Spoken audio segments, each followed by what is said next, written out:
বছরের প্রথম দিন আজকে পয়লা জানুয়ারি, আর এই পয়লা জানুয়ারিতে একদম অগণিত মানুষের ভিড়, অগণিত মানুষ, অগণিত দর্শনার্থীদের ভিড় কিন্তু এই হংসেশ্বরী মন্দিরে। আমার পিছনে যে অংশটা দেখা যাচ্ছে সেটা কিচ্ছু না, এখনও মানুষ অগণিত লাইনে দাঁড়িয়ে রয়েছে। আর বাইরে একদম হংসেশ্বরী মন্দির রোড পর্যন্ত, মোড়ের মাথা পর্যন্ত ভিড় চলে গেছে। আমরাও লাইনে দাঁড়িয়ে পুজো দেব। বাকি হংসেশ্বরী মন্দিরের ভিডিও 1 জানুয়ারিতে কীরকম সেটা তো আপনারা দেখতেই পারবেন। আর এই 1 জানুয়ারি বাদে বছরের যে কোনো সময় কিন্তু হংসেশ্বরী মন্দির আসা যায় নির্দ্বিধায়। আপনারা এই শীতকালে যে কোনো সময় হংসেশ্বরী মন্দির ঘুরতে চলে আসতে পারেন। আর ওয়ান ডে ট্যুর হিসেবেও কিন্তু এই হংসেশ্বরী মন্দির আপনারা কিন্তু অনায়াসে করতে পারেন। পাশেই রয়েছে হচ্ছে বাঁশবেড়িয়া স্টেশন, সেখান থেকেও আপনারা আসতে পারেন। যারা ব্যান্ডেল থেকে চাইছেন ব্যান্ডেল থেকেও অটো টোটো ধরে চলে আসতে পারেন। সমস্ত ডিটেলস আমি দিয়ে দেবো, ভিডিওটা দেখতে থাকুন। কী করে আসবেন, ভোগের সময়সূচি, মন্দিরের কখন কী খোলা থাকে, কখন পুজো হয়, সমস্ত ডিটেলস এই ভিডিওতে আপনাদের সঙ্গে শেয়ার করতে থাকবো। আর আজকে বছরের প্রথম দিন উপচে পড়ছে মানুষের ভিড়, অজস্র মানুষ এসছে হংসেশ্বরী মন্দিরে। চলুন আমরা এবার লাইনে দাঁড়াবো, কোথা থেকে ডালা পাবে সমস্ত ডিটেলস সব কিছু রিভিল করতে থাকবো আপনাদের সঙ্গে। আর কিরমভাবেই বা ওয়ান ডে ট্যুর আপনারা করতে পারেন হংসেশ্বরী মন্দির, ব্যান্ডেল চার্চ এইগুলোকে নিয়ে একদিনের জন্য, কাছে পিকনিক স্পটও রয়েছে, সমস্ত ডিটেলস পেয়ে যাবেন। চ্যানেলটিকে সাবস্ক্রাইব করে রাখবেন আর অবশ্যই আগামী দিনের ভিডিওগুলো ওখানেই আসতে থাকবে।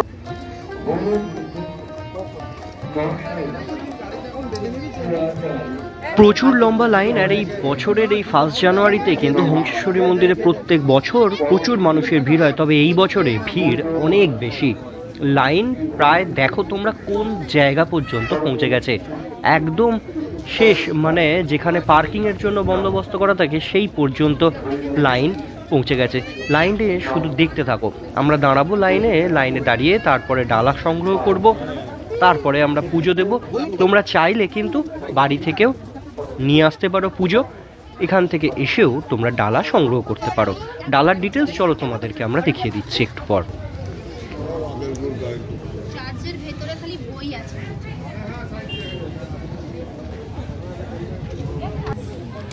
বেশ খানিকক্ষণ হয়ে গেছে লাইনে কিন্তু দাঁড়িয়ে পড়েছি, প্রায় নয় করে 8টা ঘন্টা পারও হয়ে গেছে। লাইন একটু একটু করে এগোচ্ছে, প্রচুর যেহেতু ভিড়।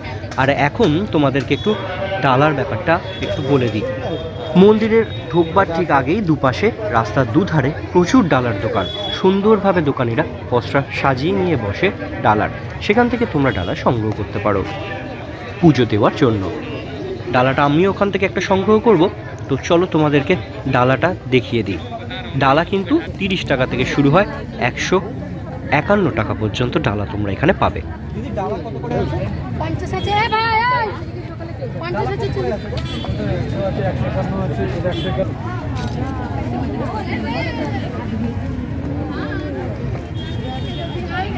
সবসময় কি ডালা 50 টাকায় না আজকের জন্য? না না, 50 টাকা থেকে তো শুরু। 50 টাকা থেকে শুরু। আমরা বাড়ি থেকে নিয়ে 30 টাকাও আছে, ঠিক আছে। 50 তারপরে কোনগুলো বললেন?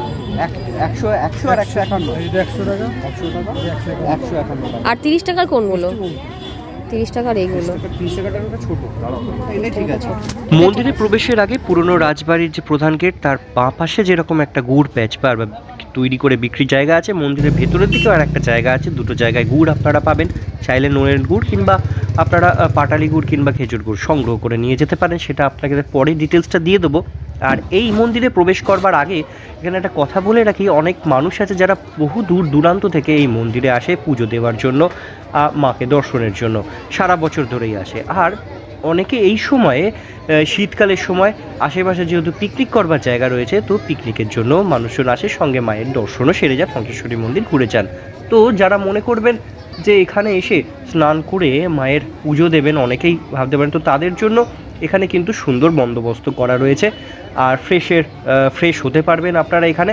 আর মন্দির চত্বরে জুতো পরে প্রবেশের একদমই নিষেধাজ্ঞা, জুতো পরে প্রবেশ করা যায় না। ঠিক এই গেটের উল্টো দিকে এই জায়গাতেই আপনারা জুতো কিন্তু এখানে জমা রেখে প্রবেশ করতে পারবেন মন্দিরে।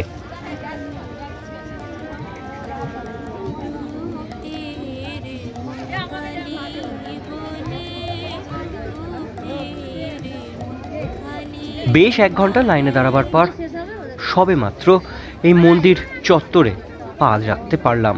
প্রচুর মানুষ, অগণিত মানুষ ভিড় জমিয়েছেন এবছর এই হংসেশ্বরী মন্দিরে আরও দলে দলে মানুষ আসছে, লাইন প্রচুর দূর পর্যন্ত পৌঁছে গেছে। আর এখানে এই লাইনে দাঁড়িয়ে থাকতে থাকতে আরও বেশ কিছু তথ্য আপনাদেরকে দিয়ে রাখি। যেমন ধরুন, এই পুজোর বিশেষ বিশেষ যে দিনগুলো আছে পুজোর জন্য, সেই সময়ে প্রচুর মানুষ ভিড় করে। বিশেষ করে এটা পৌষ মাস, এই সময় আরও মানুষের ভিড় হয়। আর সেই সব বিশেষ পুজোর দিনগুলোতে মন্দিরে অবশ্যই আপনারা চেষ্টা করবেন যাতে 11টার মধ্যে চলে আসতে পারেন, কারণ সকাল 9টা থেকে এখানে পুজো শুরু হয়ে যায়। 11টার পরে পুষ্পাঞ্জলি শুরু হয়, 12:30 পর্যন্ত দর্শনের জন্য মায়ের মন্দিরের দরজা খোলা থাকে। এরপরে মাকে ভোগ নিবেদন হয়, আর ভোগ নিবেদনের পর দরজা কিন্তু বন্ধ হয়ে যায়। মন্দিরের দরজা শীতকালের জন্য খোলে বিকেল 3টের সময়। আর এই ভোগ নিবেদনের পর 1টা থেকে কিন্তু এখানে ভোগ বিতরণের কাজ শুরু হয়, এবং যারা এখান থেকে কুপন সংগ্রহ করেন তাদেরকে আগে ভোগ দেওয়া হয়, এবং বাকি যারা কুপন সংগ্রহ করেননি, ভোগ বেঁচে যায় যতটুকুনি অংশ, সেটা তাদের মধ্যে ডিস্ট্রিবিউট করে দেওয়া হয়।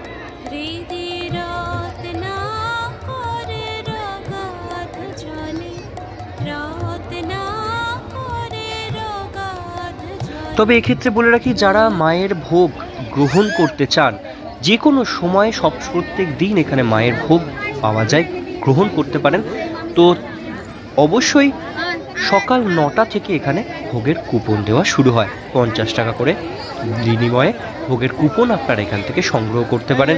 সাধারণত খুব ভিড় না থাকলে সকাল 10টা পর্যন্ত কুপন পাবেন, তবে বিশেষ বিশেষ দিনে অনেক ভোরবেলা থেকে মানুষ এখানে চলে আসেন, তাই সকাল 9টা থেকেই কুপন দেওয়া শুরু হয় এবং খুব তাড়াতাড়ি সেটা শেষ হয়ে যায়। তাই যারা ভাবছেন যে বিশেষ দিনে এখানে আসবেন, পুজোর দিনে, এবং ভোগ গ্রহণ করবেন, তারা চেষ্টা করবেন যত সকালবেলা সম্ভব 9টার আগে অন্তত মন্দির প্রাঙ্গণে পৌঁছে যাওয়ার।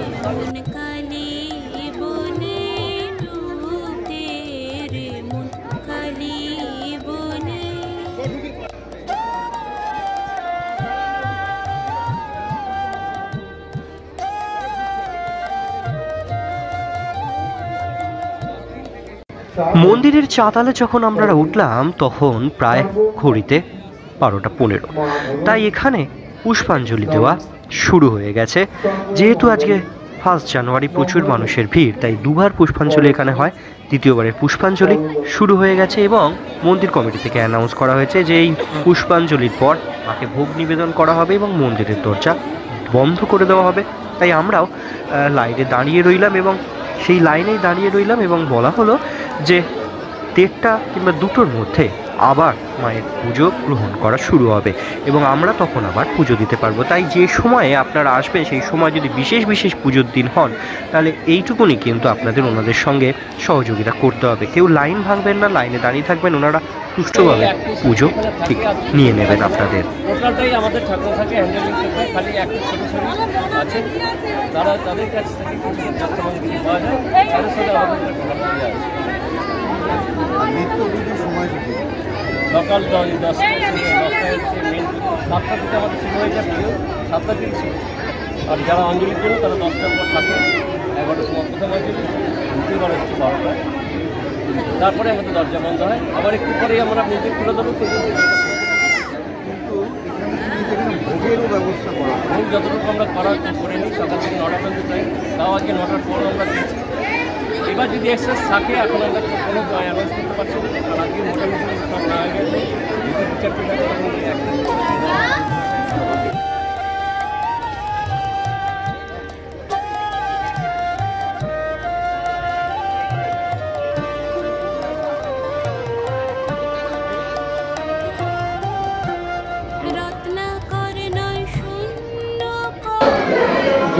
শেষ হয়ে গেছে, লাইনে দাঁড়ান, আমরা একটু পরে আমরা শুরু করবো। আমার পেছনে জাস্ট মানুষের ভিড়টা দেখো, অগণিত মানুষ। এখন বাজে হচ্ছে 2টো, এখন বাজে হচ্ছে 1টা। 2টোর সময় আবার মন্দির খুলবে পুজো নেওয়ার জন্য। এখন আমরা একদম কাছাকাছি জায়গায় এসে গেছিলাম, এসে গিয়ে দাঁড়িয়ে রয়েছি। অঞ্জলি মিটে গেছে, অঞ্জলি মিটে যাওয়ার পর ভোগ বিতরণ চলছে, মাকে ভোগ নিবেদনের পরে। তো তারপরে আবার 2টোর সময় মন্দিরটা ওপেন হবে, তারপরে আবার পুজো দেওয়া হবে। তো বিশেষ বিশেষ দিন যেগুলো আছে, কিংবা 1 জানুয়ারি কিংবা 31 কিংবা বিশেষ যে দিনগুলো তো আছে, সেই দিনগুলোতে কিন্তু হংসেশ্বরী মন্দিরে উপচে পড়া ভিড় হয়। আর পেছনে অগণিত মানুষ, অনেকে লাইনে দাঁড়িয়ে থাকতে থাকতে ক্লান্ত হয়ে গেছে, পেছনে বসে পড়েছে। আর একদম এখনও পর্যন্ত কিন্তু প্রচুর লম্বা লাইন, একদম হংসেশ্বরী মন্দির রোড পর্যন্ত। তো আমরাও অপেক্ষা করছি মন্দিরে পুজো দেওয়ার জন্য। পুজো দিয়ে তারপর আমরা এখান থেকে বেরোবো। মন্দিরের পাশের অংশে ভোগ বিতরণের কাজ শুরু হয়ে গেছে। চলো তোমাদের সেই অংশটা একবার দেখিয়ে দিই। আর এখানে কিছু ডিটেলসও তোমাদেরকে আবার নতুন করে বলে রাখি যে ভোগ এখানে সকালবেলা 9টার সময় এসে 50 টাকার বিনিময়ে কুপন কাটতে হয় প্রত্যেকটা ভোগের জন্য। যতগুলো চান প্রত্যেকটার জন্য 50 টাকা করে দিতে হবে। এবং এই পরে ভোগ আপনাদের এখানে 1টার পর থেকে ভোগ বিতরণ করা হয়। যারা চান তারা বাড়িতে নিয়ে গিয়ে আপনারা ভোগ এখানে খেতে পারেন, কিংবা বাড়িতে নিয়ে গিয়েও খেতে পারেন। তো যারা এখানে বসে খেতে চান তাদের জন্য ছোট করে একটা ব্যবস্থা করা রয়েছে, সেখানে বসেই মানুষ এখন ভোগ খাচ্ছে। অনেকে প্যাকেট করে ভোগ নিয়ে বাড়িও চলে যাচ্ছে। মন্দিরের পিছনের অংশে এই জায়গাটাতেই বেসিক্যালি ভোগ বিতরণ, আর ওপাশের যে জায়গাটা দেখছি সেখান থেকে কিন্তু ভোগের রান্না বা ভোগের যে ঘর সেই ঘর।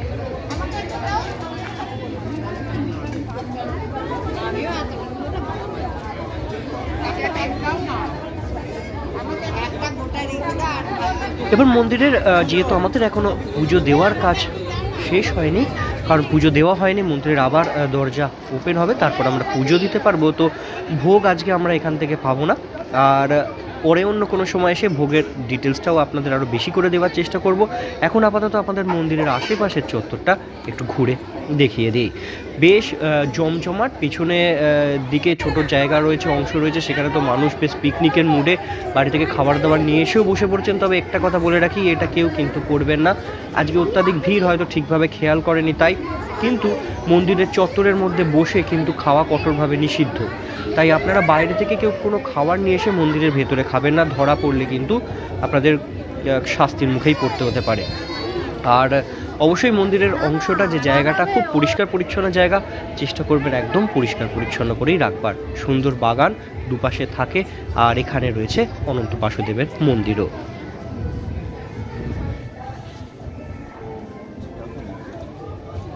এখন যে মন্দিরটা দেখছেন ওটা হচ্ছে অনন্ত বাসুদেব মন্দির। সব থেকে হংসেশ্বরী মন্দিরের আগে এই মন্দিরটাই প্রথম প্রতিষ্ঠা হয়। এখানে রয়েছেন বাসুদেব। আর টেরাকোটার কাজ করা এই মন্দিরটি যদিও এখন রক্ষণাবেক্ষণের কাজের জন্য ঘিরে রাখা হয়েছে, আর জিওলজিক্যাল সার্ভে অফ ইন্ডিয়ার তরফ থেকে তত্ত্বাবধানে এই মন্দিরটি এখন সংস্কারের কাজও চলছে। কারণ প্রচুর টেরাকোটার কাজ রয়েছে, খুব সুন্দর কাজ, সেগুলো অনেক অংশের কাজ নষ্ট হয়ে গেছে, সেগুলোকে আবার রিস্টোর করবার কাজ চলছে। কারণ এই মন্দিরের কিন্তু সবথেকে বহু প্রাচীন ইতিহাস রয়েছে।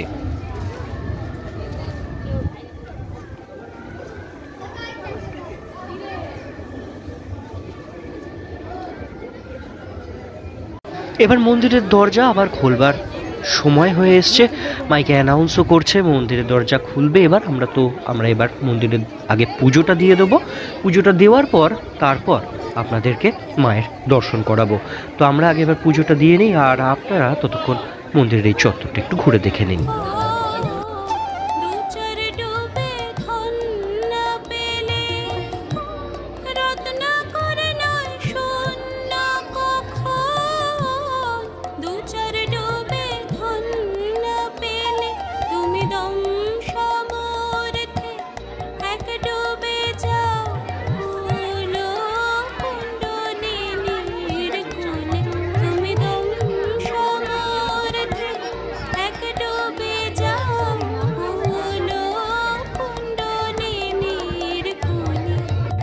পুজো দিয়ে মাকে প্রণাম করে আমরা বেরোলাম, আর এখন আপনারা মাকে দর্শন করছেন, মা হংসেশ্বরী।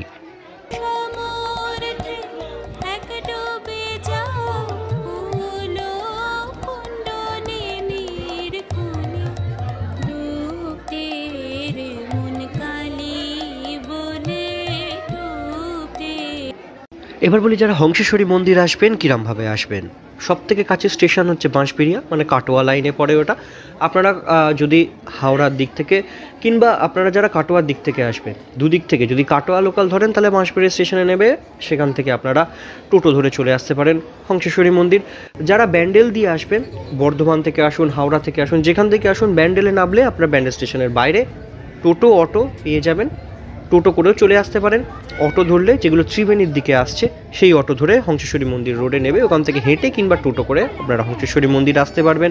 যারা শিয়ালদা লাইন দিয়ে আসছেন তাদের সব থেকে সুবিধা হবে নৈহাটিতে নেবে লঞ্চ পার করে, কিংবা যদি যারা লঞ্চ পার করবেন তারা চুঁচড়োতে এসে যাবেন। চুঁচড়ো টোটো স্ট্যান্ড থেকে অটো স্ট্যান্ড থেকে আপনারা ত্রিবেণীর দিকে যাওয়ার অটো ধরে আপনারা নেমে যাবেন হংসেশ্বরী মন্দির রোডে, সেখান থেকে আপনারা টোটো করে পৌঁছে যাবেন মন্দির চত্বরে।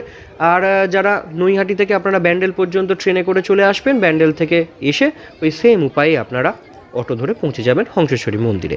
তো এইভাবে আপনারা হংসেশ্বরী মন্দির চলে আসতে পারেন। সঙ্গে বলে রাখি, ব্যান্ডেল চার্চের সঙ্গে ওয়ান ডে ট্যুর হিসেবে এটাকে ভালোভাবে করা যায়। ব্যান্ডেল স্টেশনে নামবেন, নেমে এসে প্রথমে আপনারা চলে আসতে পারেন ব্যান্ডেল চার্চ দেখতে, কিংবা আপনারা চলে আসতে পারেন সব থেকে বেটার হয় হংসেশ্বরী মন্দিরে। সেখান থেকে এসে আপনারা হংসেশ্বরী মন্দির দেখে মায়ের ভোগ খেয়ে বা নিয়ে গ্রহণ করে আপনারা ওখান থেকে আবার টোটো কিংবা অটো ধরে চলে আসুন ব্যান্ডেল চার্চে। সেখান থেকে ব্যান্ডেল চার্চ ঘুরে ব্যান্ডেল চার্চ থেকে আবার আপনারা ব্যান্ডেল স্টেশনে পৌঁছে যাবেন। চাইলে মাঝখানে ইমামবাড়াটাও ঘুরে নিতে পারেন।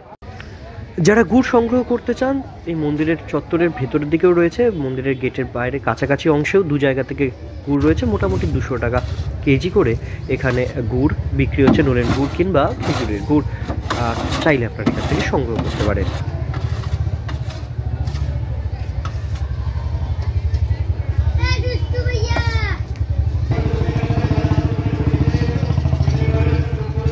খেজুর গুড় কি এখানেই তৈরি হয়?